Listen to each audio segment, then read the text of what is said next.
Hi guys, आज हम review करने वाले हैं फाइनेंशियल अकाउंटिंग का सर्टिफाइड कॉपी।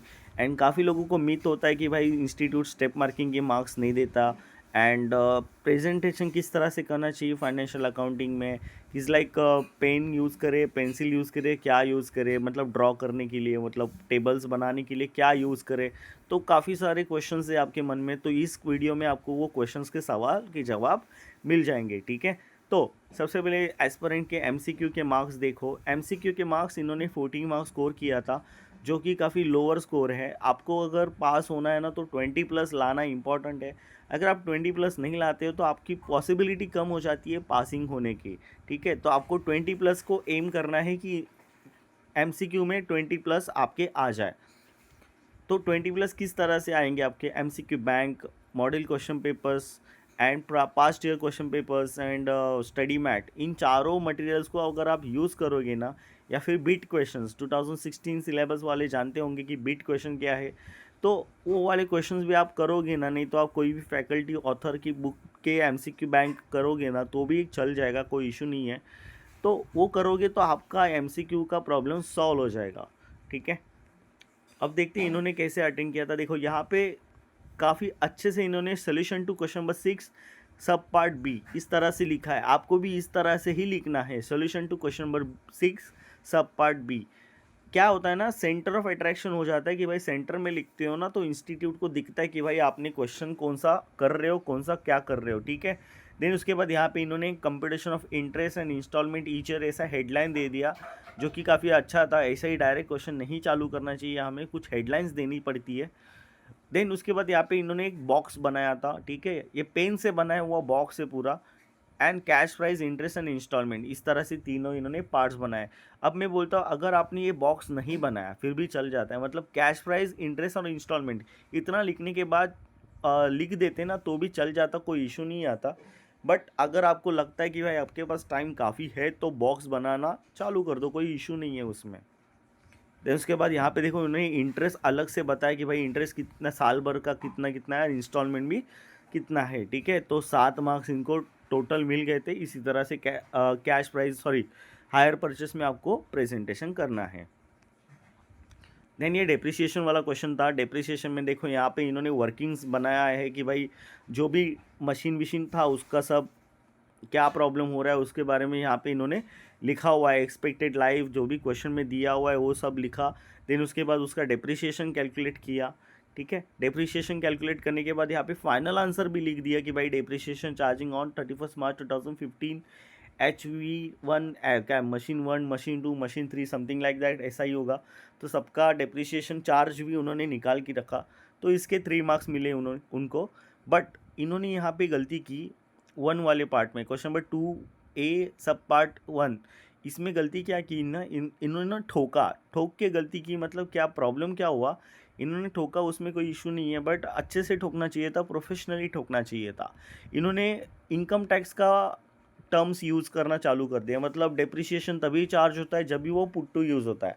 तो अकाउंट्स में ऐसा बिल्कुल नहीं है। जब भी एसेट आप परचेस करते हो उस दिन से ही आपका डेप्रिसिएशन चालू हो जाता है। भले आप पुट टू यूज़ करो या ना करो, उससे फ़र्क नहीं पड़ता। ठीक है, आप बाज़ार में बेचने जाओगे ना तो वो सेकेंड हैंड चीज़ ही होती है हमेशा। तो पुट टू यूज़ का मतलब बस इनकम टैक्स में ही रखो, उसको आपको अकाउंट्स में नहीं लाना है। तो ये वाली गलती इन्होंने की थी।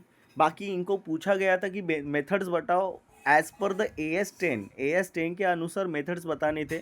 बट इन्होंने थोड़ा अलग से लिखा, स्ट्रेट लाइन मेथड के बारे में नहीं लिखा, रिटर्न डाउन वैल्यू मेथड के बारे में नहीं लिखा।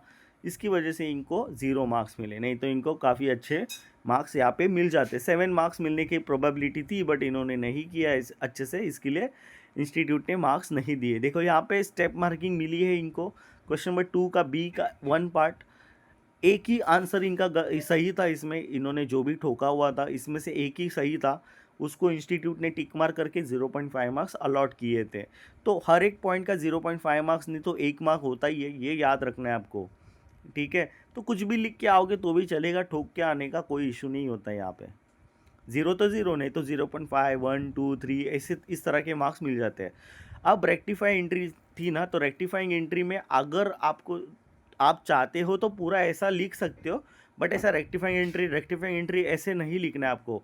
Direct sales account debit 200 to बरूम जो भी है जो भी इसका नाम है पार्टी का वो अकाउंट, ऐसा लिखना चाहिए था। बिंग रेक्टिफाइंड्री पास, ऐसा नरेशन बिल्कुल नहीं लिखना है, आपको पूरा नरेशन लिखना है जो भी नरेशन होगा।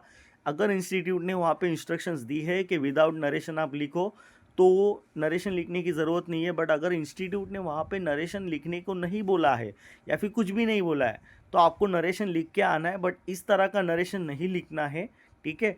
एंट्री जो भी होगी उसके बारे में लिखना है। बिंग 200 रुपये मतलब उससे कटा था, क्रेडिट हुआ था, डेबिट हो गया, एक्सेट्रा एक्सेट्रा, जो भी केस होगा वो वहाँ पे आपको डाल देना है, ठीक है। तो rectifying entry is equal to इस तरह से नहीं करना है, प्रॉपर जनरल बनाना है आपको, ओके। जो भी जनरल हम बचपन में बनाते थे, मतलब 11th स्टैंडर्ड में बनाते थे, वैसे बनाना है। अब इनकी 4 एंट्रीज सही थी तो इनको इंस्टीट्यूट ने 4 मार्क्स दे दिए थे। अब 0.5 मार्क्स किस बात का दिए मुझे भी नहीं पता, बट हाँ इनका आंसर सही था तो इनको 4.5 मार्क्स यहाँ पे मिल गए थे। देन दूसरे वाले क्वेश्चन देखते हैं इनके।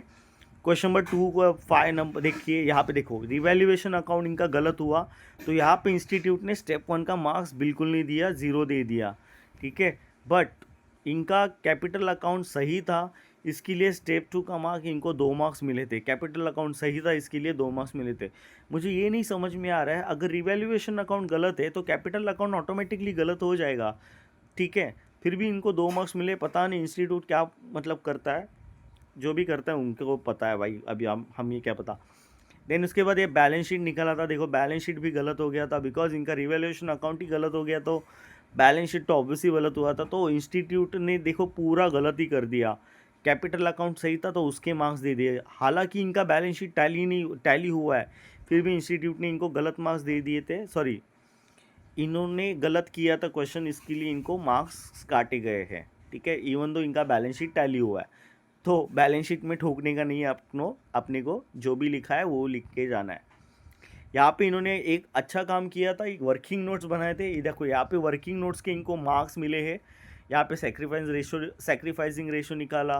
देन इसके बाद यहाँ पे अलग से कैपिटल इंट्रोड्यूस किया था, वो निकाला। देन उसके बाद कैश अकाउंट का मार्क्स मिला, तो कैश अकाउंट को ओपन करने का इनको 1 मार्क्स मिला, ठीक है। देखो यहाँ पे एक वर्किंग नोट का इनको मार्क्स मिला जो कि है कैश अकाउंट, तो उसका उनको मार्क्स मिल गया। तो 14 में से आई गेस इनको 3 मार्क्स ही मिले हैं, काफ़ी लो स्कोर है ये। देन ये हमारा कौन सा वाला है, अपना फाइनल अकाउंट वाला क्वेश्चन था एक, इसमें भी इन्होंने गलतियाँ की थी, पोस्टिंग सही की थी बट इसको 0 मार्क्स मिले हैं, इंस्टीट्यूट ने मार्क्स बिल्कुल नहीं दिए इसमें। तो देखो आप गलती करोगे तो आपके मार्क्स काटे जाएंगे।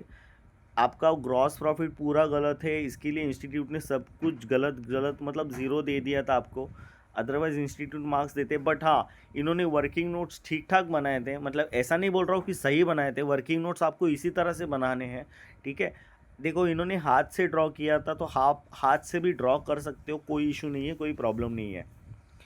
तो इनका एक ही जो वर्किंग नोट था बिल रिसीवेबल अकाउंट का, ये सही था, इसके लिए इंस्टीट्यूट ने 1 मार्क दिया था। देखो इंस्टीट्यूट ने सब चेक किया, इनका पूरा बैलेंस शीट चेक किया, trading and P&L account check किया, सब कुछ चेक किया, प्रीवियस ईयर का बैलेंस शीट भी चेक किया, ठीक है, सब कुछ चेक किया, कैश एंड बैंक अकाउंट भी चेक किया, जो जो इंस्टीट्यूट को लगा सही हो सकता है वो सब कुछ चेक किया। बट उनका बिल रिसीवेबल अकाउंट सही था, इसके लिए 1 मार्क मिला। तो आपको भी इसी तरह से लिख के आना है, टेबल फॉर्म में लिख करके आना है इनकम्प्लीट रिकॉर्ड्स का।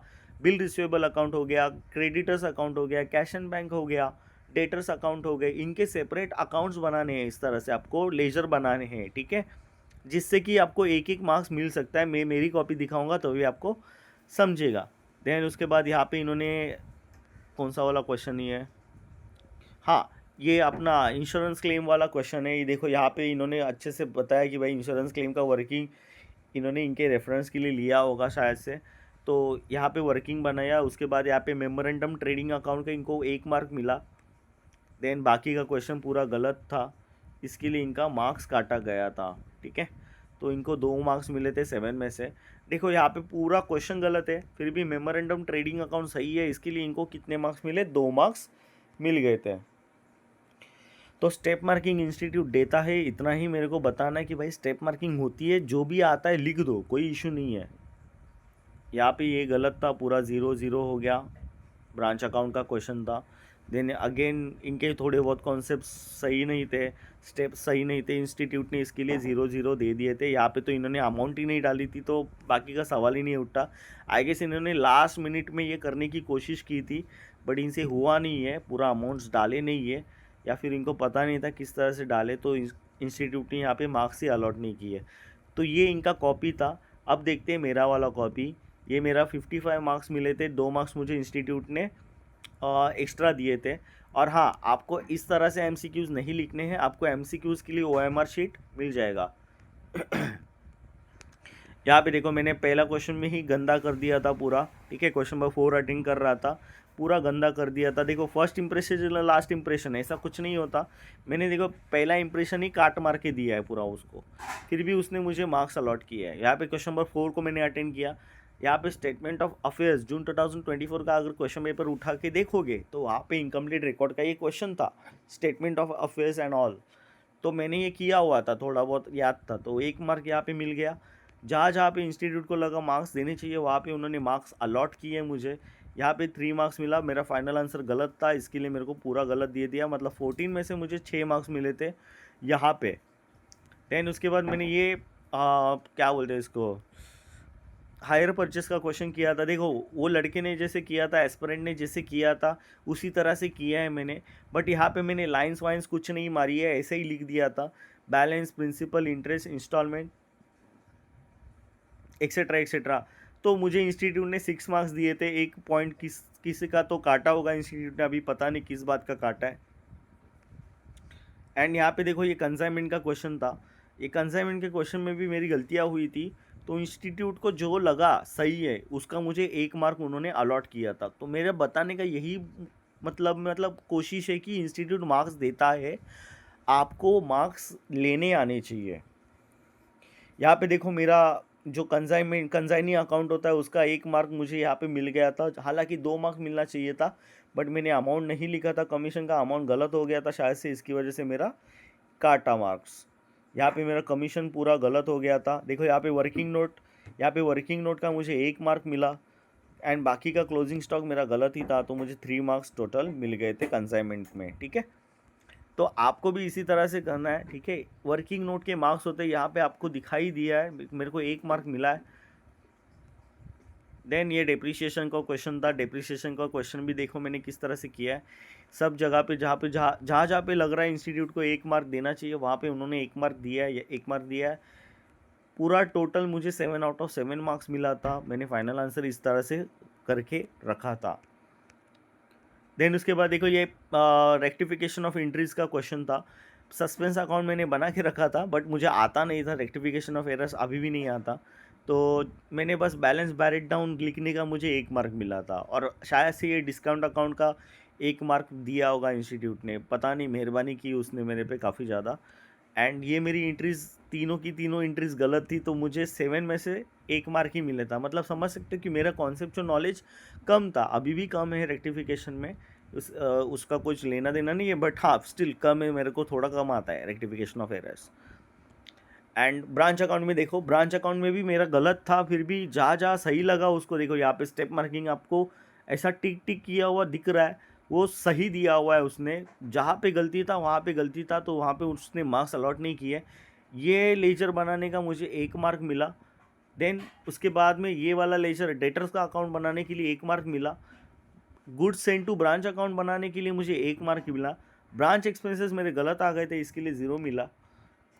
टोटल ओवरऑल देखा जाए तो 3 मिला, क्योंकि मेरा ब्रांच एडजस्टमेंट अकाउंट सही नहीं था, तो इसका भी मुझे 0 दे दिया उसने। एंड ये इंश्योरेंस क्लेम वाला क्वेश्चन था। इसमें भी देखो मैंने जीपी रेशो निकाला था, ये लॉस बाय प्रॉफिट वाला था, एंड मुझे आता नहीं है लॉस बाय प्रॉफिट, सच बताऊं तो ये जीपी फॉर द ईयर मैंने निकाला था 23%, तो इसका 1 मार्क था। मतलब हर जगह पे आप देख सकते हो, मैंने 2 कॉपी सर्टिफाइड कॉपी दिखाई है आपको, हर जगह पे स्टेप मार्किंग है। आपको भी इसी तरह से करते करते करते करते बूंद बूंद से ही सागर बनता है, उसी तरह से एक एक मार्क ले ले के ही आप 50+ जा सकते हो। एंड यहाँ पे भी 0-0 ख़त्म, मतलब 7 में से 1 ही मार्क में पूरा एमसीक्यू पे जिंदा हूँ पूरा का पूरा। यहाँ पे बैड डेप का ही क्वेश्चन था, ठीक है, क्वेश्चन नंबर 8 का, तो ये मुझे नहीं आता था, तो मुझे इसमें भी एक एक मार्क ही मिला है। तो मैंने जो भी मार्क्स कमाए हैं, जो भी जितनी भी मार्क्स मैंने कमाए हैं, मेरे एमसीक्यू की वजह से, अदरवाइज़ मैं नहीं कमा पाता। यहाँ पे देखो बैलेंस शीट में मैंने ये पर्टिकुलरली दिखा दिया था, तो इसका मुझे 1 मार्क मिल गया था, तो 2 मार्क्स यहाँ पे मिल गए थे। ये ग्रांट का एएस का थियरी का, ठीक है, ये मैंने थियरी मेरे को याद था बिकॉज मैंने सीए के इसमें भी थियरी किया था, तो मुझे यहाँ पे 5 में से 3 मिले थे, ठीक है, जितना भी याद था उतना लिख दिया था, उसका मुझे 3 मिले थे। तो आपका क्वांटिटी मैटर नहीं करता है, आपका क्वालिटी मैटर करता है। यहाँ पे क्वालिटी किस तरह का आंसर लिख रहे हो वो मैटर करता है। एंड ये पिसमिल डिस्ट्रीब्यूशन का एक क्वेश्चन आया था थियरी वाला, मुझे आता नहीं था, जो मुझे पिसमिल डिस्ट्रीब्यूशन के बारे में पता था, मैंने 1-2 लाइन में ठोक दिया था, तो उसका मुझे 1 मार्क मिला था। तो इसी तरह से ये मेरी वाली कॉपी है, ठीक है, मैंने गहराई में नहीं जा रहा हूँ इसकी कॉपी में। अगर आपको गहराई में जाना है तो मेरा पर्टिकुलर एक वीडियो है, वहाँ पे आप देख सकते हो, मैंने बनाया हुआ है एक वीडियो पुराना वाला। तो इसी तरह से मुझे 55 मिले थे एंड एमसीक्यू की वजह से मैं बच गया था। अब मैं आपको और एक कॉपी दिखाता हूँ, ठीक है, ये 28 मार्क्स वाली, सेम, इसका भी सेम इशू था, इसने भी 10 मार्क्स एमसीक्यू में स्कोर किए थे। अब मेरे कॉपी में और इन एस्पिरेंट की कॉपी में डिफरेंसेस क्या है? डिफरेंस यही है कि इन लोगों ने एमसीक्यू पे ध्यान नहीं दिया एंड 20 प्लस स्कोर नहीं किया, जिससे कि इनका पूरा ओवरऑल इफेक्ट पड़ गया, पूरा रिजल्ट पे इफेक्ट पड़ गया। तो आपको भी एमसीक्यू पे ध्यान देना है। मैं जो भी कॉपीज़ दिखाता हूँ ना, वहाँ पे एमसीक्यूज़ में मार्क्स कमी है, तो ये वाला जो डेविएशन है ना, वो हमको हटाना है, ठीक है। इसमें 20, 22, 24, 26 इस तरह के मार्क्स आपके आने चाहिए।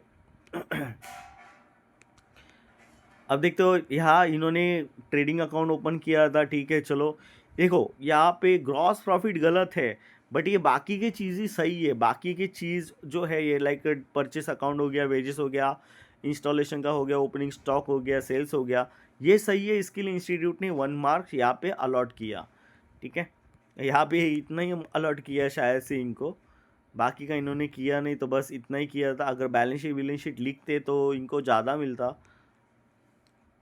बट इन्होंने किया नहीं ये वाला। क्वेश्चन नंबर 3 का ए पार्ट, क्वेश्चन नंबर 3 का बी पार्ट, क्वेश्चन नंबर 3 का बी पार्ट देखो, यहाँ में ब्रांच अकाउंट ओपन किया था इन्होंने, ब्रांच अकाउंट का ब्रांच स्टॉक अकाउंट, तो इस पर्टिकुलर लेजर का इनको 1 मार्क मिला। यहाँ पे इन्होंने पेंसिल यूज़ किया है, आपको चाहिए तो आप पेन भी यूज़ कर सकते हो। और हाँ, मैं हाईली रिकमेंड करता हूँ कि आप ब्लैक पेन यूज़ करो। अगर आप ब्लैक पेन नहीं यूज़ करोगे तो प्रॉब्लम होगा, बट हाँ, ब्लू इंक यूज़ करोगे तो भी कोई इशू नहीं है, बट इंस्टीट्यूट प्रेफर करता है ब्लैक इंक यूज़ करना। एंड ये ब्रांच स्टॉक एडजस्टमेंट अकाउंट ये भी सही था इनका, तो इनको 1 मार्क मिले। बट इनका जो प्रॉफिट एंड लॉस अकाउंट था ये सही नहीं था, इसके इधर से मार्क्स चले गए थे। ये वाला मेन इंपॉर्टेंट पार्ट था। और ब्रांच एक्सपेंसेस अकाउंट भी ओपन नहीं किए थे, ब्रांच डेटर अकाउंट भी ओपन नहीं किए थे इन्होंने, तो इसका भी इनको मार्क्स काटा गया था। तो आप समझ रहे हो आखिर मार्क्स कहाँ पे काटे गए हैं?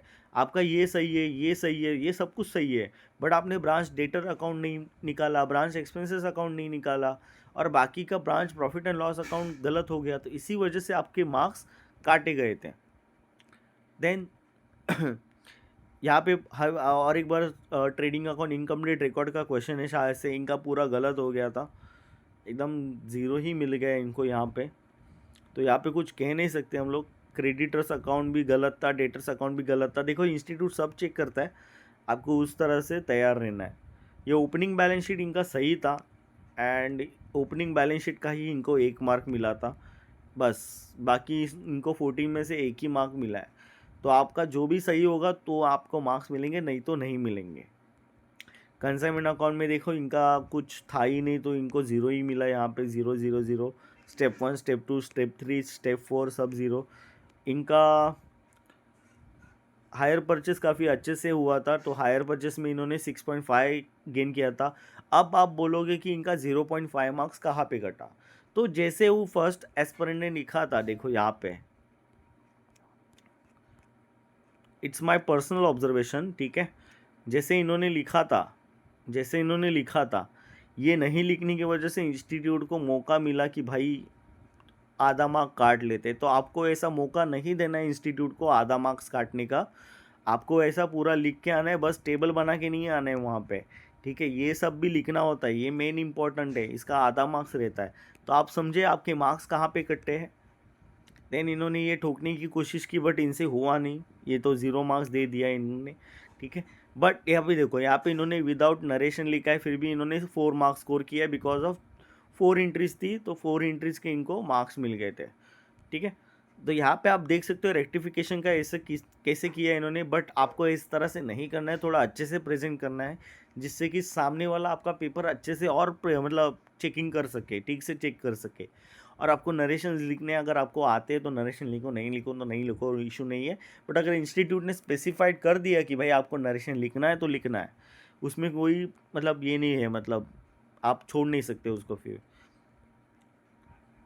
यहाँ पे इन्होंने एनपीओ का क्वेश्चन हैंडल किया था, क्वेश्चन नंबर 8B पार्ट, तो इसमें इनको 3 मार्क्स मिले थे, पूरा बराबर था इनका। तो यहाँ पे 3 मार्क्स मिले थे, 4 मार्क्स का शायद से ये क्वेश्चन था ये, एंड इसमें से 4 वर्सेस 3 मिले थे। तो बस इन्होंने इतना ही अटेंड किया था और ज़्यादा कुछ अटेंड नहीं किया था। अगर और ज़्यादा अटेंड करते तो इनको अच्छे से मार्क्स मिल जाते। यहाँ पे इन्होंने क्वेश्चन नंबर काफ़ी छोड़े, क्वेश्चन नंबर 8A का छोड़ा है, क्वेश्चन नंबर 8C छोड़ा है, तो इस वजह से प्रॉब्लम्स क्रिएट हुए उनको।